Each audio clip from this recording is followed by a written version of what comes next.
The German Chancellor Olaf Scholz is giving an address. Let's listen in. This with the Ukrainian president and agreed together on this, and now we're trying to find a way in this difficult situation to build on that format. It exists as a format for talks, but let me be very concrete. The situation is serious and remains serious. The troops are there, and they would be sufficient to launch a military invasion of the whole of Ukraine, and none of us can tell at this point in time how things will evolve. So it is important that we react to what has happened immediately, that this happens quickly, and that the EU and the US and many others as well act together. And we have prepared this. Sorry, no microphone. The situation remains unchanged. What we do is strengthening the resilience of Ukraine, economic resilience as well, by being one of the most important donors, financial donors, and we will remain the most important donor, and we have prepared for this moment, and we are prepared for future developments as well. So Europe and the US will be able to react quickly. It won't take much time. We're not starting now. We have prepared for this over the last few weeks and months, as the federal government has done, as you can see today. Danke, Derek Scully, Irish Times. Herr Bundeskanzler, egal was Russland... Mr. Chancellor, regardless of what Russia wants to do in Ukraine and regardless of Nord Stream 2, Germany is a big buyer of gas from Russia and will remain so. What are you doing in order to reduce this dependency? How do you want to change this? An MP from Mr. Scholz's party, Jens Zimmermann, told me that unless Ireland gets more active on data protection and its European data protection responsibilities, it could damage Ireland's reputation in Germany the way Ireland's fiscal policy did. Do you accept that criticism, and will the government move to review the DPA, the Data Protection Authority procedures in Ireland that we've been waiting for since July? Thank you. Thank you for raising this question. Energy supply in Germany means that about 1/3 of our supply is from gas, and half of that comes from imports from Russia.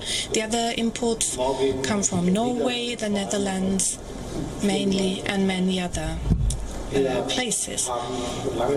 We have started a long time ago to reduce our dependency on gas by deciding that within only 25 years we want to have a CO2 neutral economy.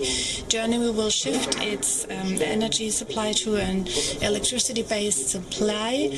We are expanding our offshore wind energy capacities, solar energy capacities in a massive way, 600 terawatt-hours now to 800 by the end of this decade, and probably twice as much by 2045, in order to be able to produce chemical substances, cement and steel without the use of fossil fuels. And what we will be using in terms of gas will be different from what we're seeing today. It will be hydrogen that we use, and we will also have to import hydrogen, but we'll be able to produce quite a big share of our need as well. And this is the big modernization project that we have embarked on. We are always continuously analyzing our situation. We are making sure that the import capacities and possibilities we will have in the future too, in order to import gas into Germany, will be diversified even more. It is a task for us. It is a task for many others as well. You know that there are countries in Europe that have a much bigger share of gas in their energy mix and a bigger share of gas coming from Russia. So it is a big common European task that we will be able to master together. I wouldn't accept the criticisms in relation to our Data Protection Commission. I think we've expanded and allocated additional resources year on year. I have confidence in Helen Dixon as the leader of that commission in terms of her competence and capability. And undoubtedly the area continues to grow and develop and becomes more challenging. But certainly, as far as we're concerned, in terms of the EU framework that has been agreed in terms of this area of governance, our Data Protection Commission is well up to the mark.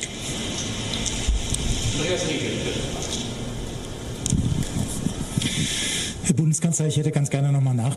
Mr. Chancellor, I would like to ask another question about consultation within the EU.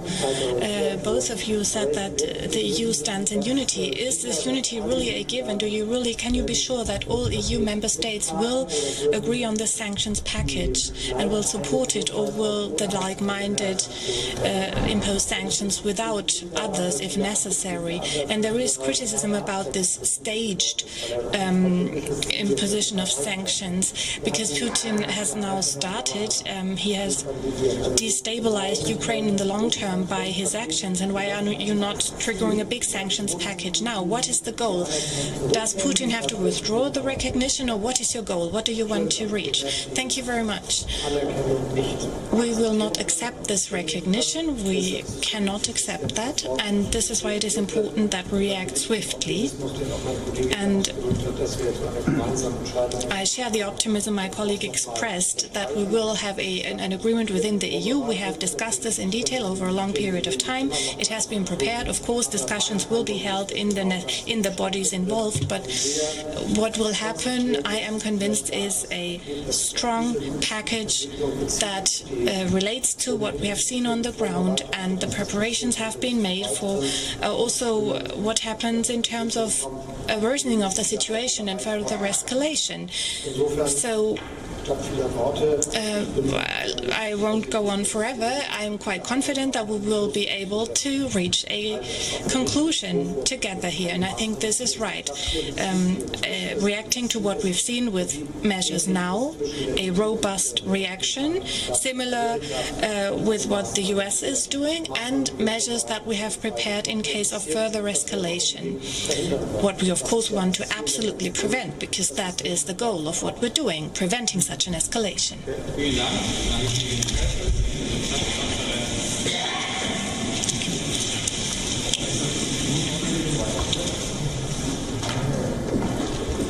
There you go. That was the German Chancellor Olaf Scholz giving an address in Berlin, obviously about the escalating crisis involving Ukraine and Russia, especially after the developments of this morning after Russia recognizing the two breakaway regions in Ukraine. Olaf Scholz clearly said that Germany will be halting the Nord Stream 2 pipeline project. He, in a sense, was shoring up European support in this conflict and also talking about alternatives. Remember, the Nord Stream 2 pipeline is crucial and has been used already to drive a wedge between Germany and the United States and has become somewhat of a key bargaining chip in the Russia-Ukraine conflict. The $11 billion gas pipeline across the Baltic Sea, which is owned by Russia's state-backed energy giant Gazprom, runs from Western Siberia to Germany and doubles the capacity of the already in use Nord Stream pipeline. And since the West has been talking and threatening Russia with sanctions, this pipeline has been a major bargaining chip and has been sort of used as a chip to drive more power wedges in the Ukraine conflict. Olaf Scholz clearly talking about the fact that he hopes that there will be a diplomatic solution to this crisis, but that Europe, in a sense, is prepared for future developments. And the focus of Germany as of now is to strengthen the economic resilience of Ukraine. And he also said that Germany will continue to remain an important financial donor to Ukraine.